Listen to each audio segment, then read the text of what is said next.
அதாவது இது வந்து பார்ட் 2. நான் உங்கள்கிட்ட பார்ட் 1 ஏற்கனவே நேபாள் கூட போட்டு இது யாருக்கு நீங்களே பார்த்துக்கீங்க. அதாவது இந்தியா கூட.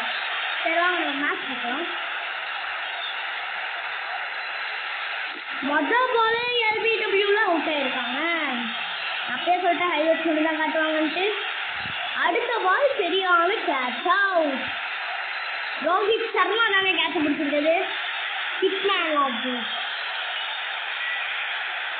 127 மீட்டரா பால் தானே இருக்கு. புது பால் குல்தீப் யாதவ் இஸ் பவுலிங். பயங்கரமான போர்ங்க. கேட்ச் மிஸ் பண்றாரு யாரு? ஹர்திக் பாண்டியா.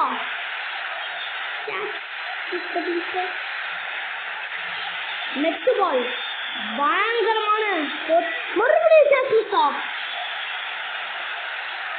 இப்போ நம்ம ஃபீல்டிங் மாற்றி தான் செட் பண்ணி ஆகணும். நம்ம ஃபீல்டிங் மாற்றியாச்சு. 23 ரன் அடிச்சா நம்ம வின் ஆயிடுவோம். நம்ம தான் பேட்டிங் ஃபர்ஸ்ட் சாமி கொடுத்துட்டோம். நம்ம ஃபர்ஸ்ட் பால் சாமி கொடுத்தோம். அடுத்த பால் நம்ம தான் எடுத்துட்டோம். 4 அடிச்சிட்டேன். கேட்ச மிஸ் பண்ணிட்டோம். யாரா கேட்ச பிடிக்க தெரியுதா பாரு. அடுத்த பால் 60. 106 மீட்டருக்கு 60. எப்படி யாரு வேணும்?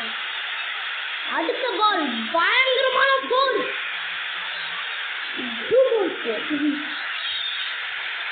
18 ரன் 1 ஓவர் முடிவில்.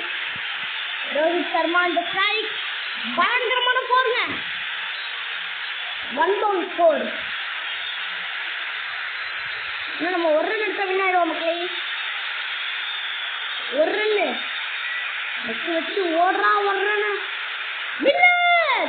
Winning the match. Man of the match for Bhuvneshwar Kumar has taken 2 wickets in